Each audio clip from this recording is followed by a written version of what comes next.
Hello! This is the camera lady, and it's time for a story. And yes, I am sick, and I sounded worse from yesterday because I had a fever, but I'm a little bit better, which is good. And what else? I think I was sick. Probably at Friday or Thursday, I can't really tell. So, so please excuse the nasaling and the clearing the throat part and the coughing and the sniffing. So sorry about that. All right, story time.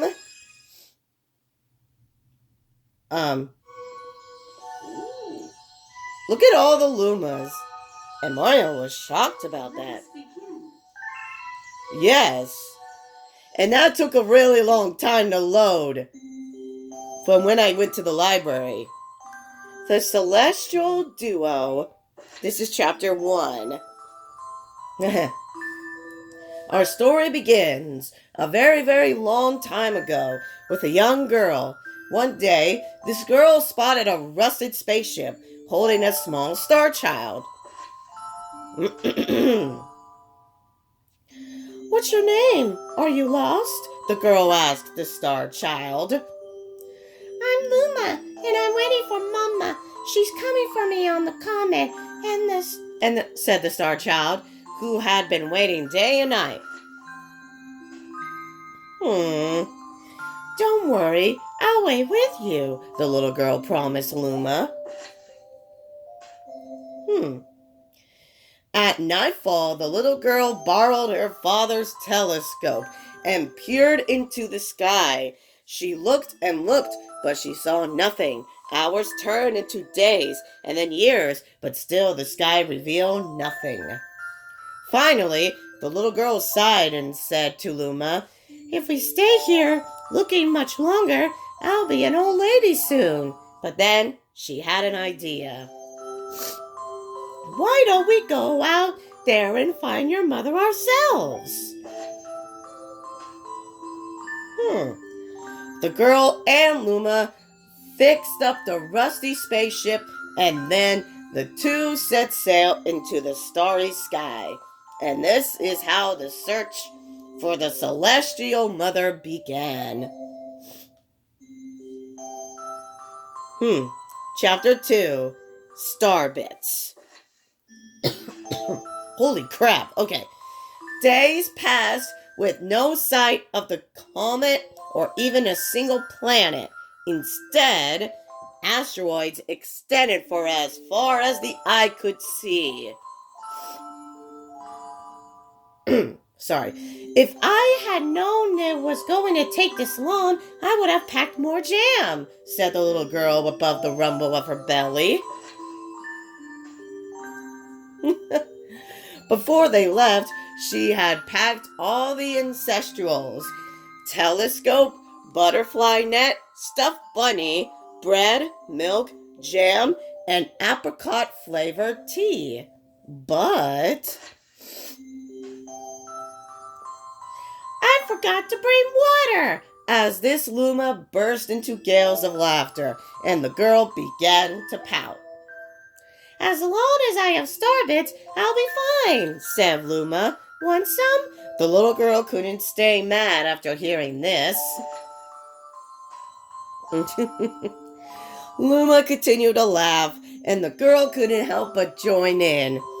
All right, maybe just a nibble. Leaning far out of the ship, the pair began to collect Starbits with the girl's net.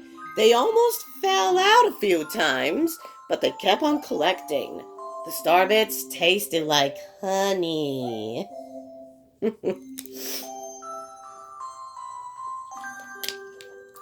Sorry, I had to take a drink because water is important.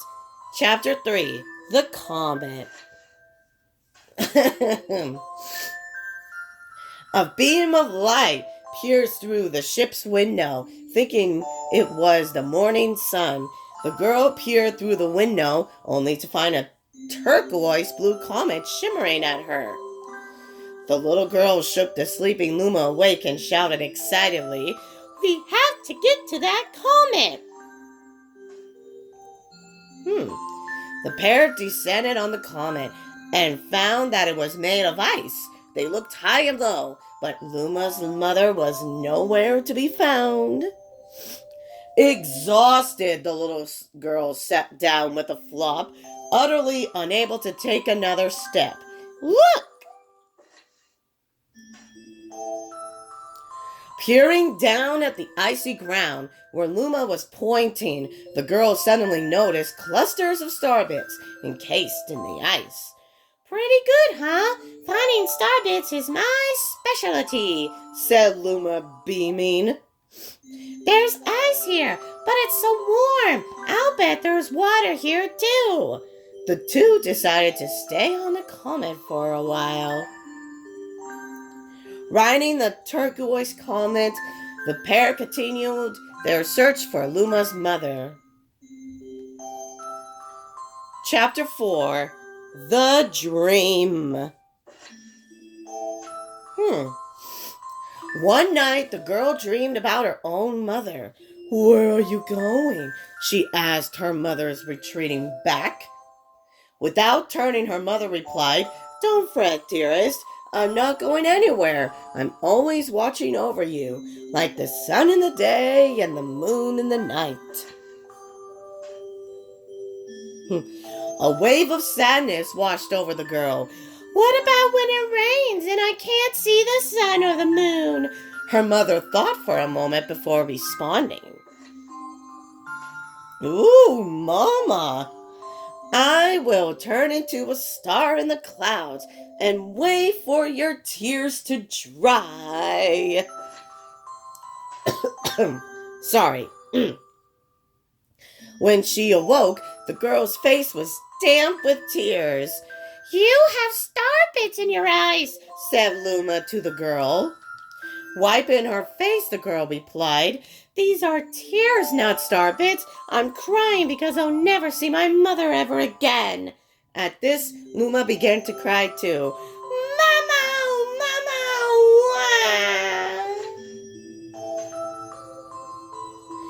The pair traveled through the starry skies, and though they encountered many other comets, not one of them held Luma's mother. Luma was despondent. Now, Luma, the rain clouds won't go away if you keep crying," the girl said, giving Luma a squeeze. "I'll give you a present if you stop." The girl closed her eyes and said gently, "I'll take care of you." With these words, she felt a small spark in her heart. Chapter 5. Home. The kitchen will go over here, and the library will go over there. Holy crap, I said library wrong. The girl said busily to herself. "We'll put the gate here." Ever since the girl took Luma under her care, she'd been bustling about at a feverish pace. It's a lot of work, but it's worth it to make a happy home. It turned out the starbits weren't the only things buried in the ice. There were tools and furniture unlike anything I've ever seen, and the girl used them to build a home. Looking at the completed house, Luma remarked, "Don't you think it's awfully big for just the two of us?" With a library, bedroom, kitchen, fountain, and gate, it was certainly spacious, but still, something seemed to be missing. "If only my father, brother, and mother were here," the girl said wistfully. Indeed, the house was too large for its two small residents. That night, clutching her favorite stuffed bunny close to her heart, the girl fell asleep in the starship.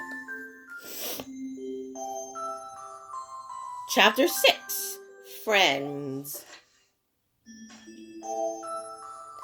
Then one day, while the girls sat sipping tea, a tiny apricot-colored planet appeared on the horizon.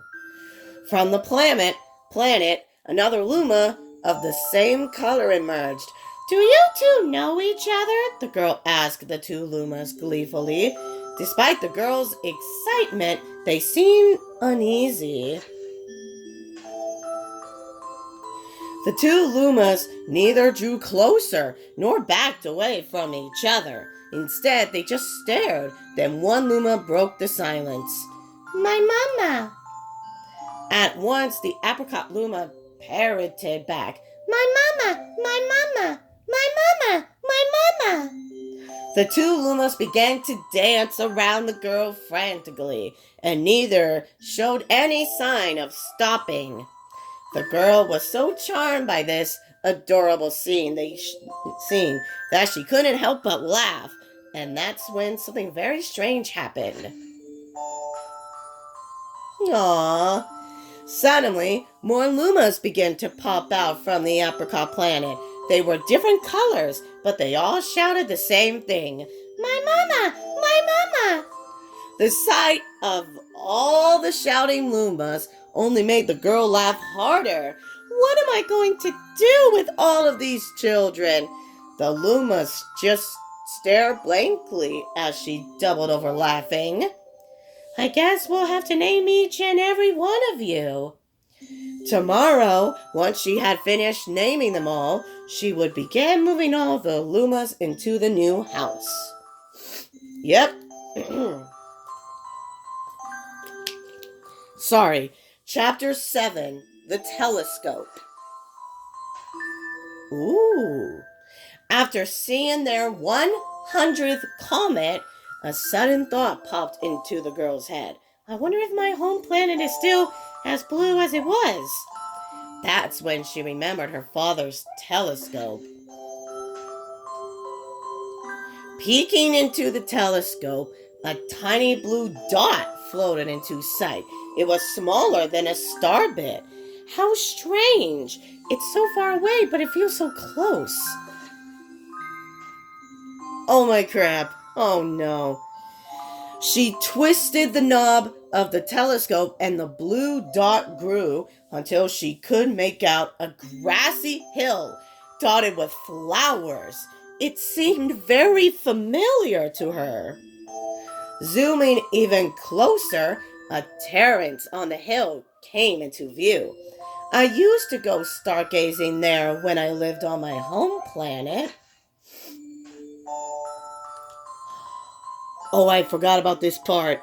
She remembered rubbing the sleep out of her eyes as she followed her father up that hill to look at the stars.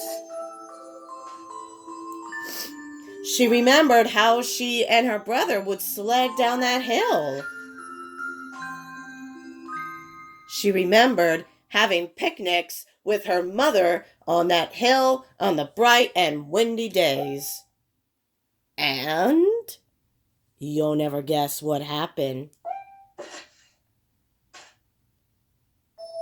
"I want to go home! I want to go home right now!" The girl burst into tears, and the Lumas didn't know what to do. "I want to go home! I want to go home!"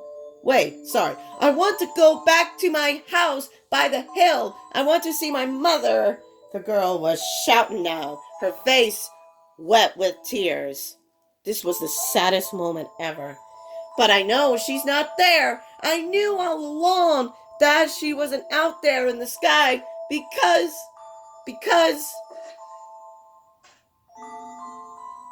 she's sleeping under the tree on the hill." Yeah, she died, and I bet her family buried her in that tree. The girl's cries echoed through the stars, and a hush fell over the area. It was so sad. Chapter 8, The Wish. Yeah, she's still crying. Though usually quite cheery one day, the girl became sad again. Luma drew close and tried to comfort her. Mama, you still have me. And don't be sad about your mama, because she's a part of you. That means she's always close by. It's like me. I love Starbits because they remind me of my mama. No, no, the girl said, unable to stop the tears. This is so cute. A lonely look flickered across Luma's face, but it was soon replaced by a wide grin. I have an idea! I will transform into a comet, a soaring comet that could carry you all on this journey. Holy crap, this is hurting my throat. Sorry. Okay. With that, Luma, trailing bands of white soaring high into the sky, and just as quickly started to plummet back down. Kaboom! Kablam! The ground shook, and a bright light poured out of the crater that the Luma had created. The bands of light twisted together to form a comet tail. And then Luma emerged reborn as a comet. The girl could scarcely believe her eyes.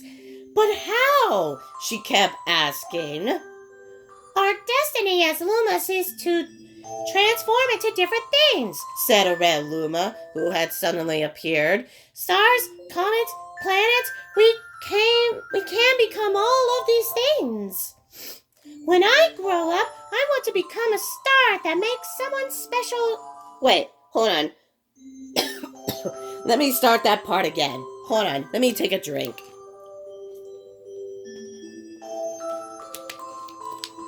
Okay, sorry about that. When I grow up, I want to become a star that makes someone special smile, said a green Luma. A blue Luma chimed in. That Luma turned into a real cutie of a comet, didn't he? Aww. All of the Lumas together said, No more crying, Mama. Thank you, said the girl in a whisper, and she pulled the Lumas close and hugged them. From that day on, starbits no longer fell from the girl's eyes. The comet set forth for the girl's home planet, its long tail blazing proudly behind it. Final chapter, family. This is the final one. With its many lumas and telescopes, the comet was quite a sight to behold. The girl and the lumas were proud to call it home. At a welcoming party for a new Luma, the girl gathered everyone in the kitchen and said it in a louder voice than usual. Hold on. Okay. All right, everyone. Let's make a cake. A cake sprinkled with star bits, then it will be a star cake. The Lumas excitedly begin to gather the ingredients. It's a baby Luma! As she watched the Luma scurry about, the girl smiled and thought to herself, This is my family now, and I will stay with them until they're ready to leave the nest. And when they do leave, I'll see them off with a smile. Because that's what makes a mother happiest. That night, when the girl lay down to sleep, a soft light enveloped her and reminded her of the blue planet she once called home. But it would be nice to return home once every 100 years to nap in my favorite sleeping nook. The comet carrying the Lumas, and the girl continues on its journey to this very day. With more family members in Tau than can be counted, it's said that the comet visits the girl's home planet once every 100 years its proud white tail glittering in the sky. The end. That's all. My story is finished. Wasn't that such a sad story? I mean, after all of the chapters that has like 9 chapters of them. But I hope you guys enjoyed that. And please, and I mean please,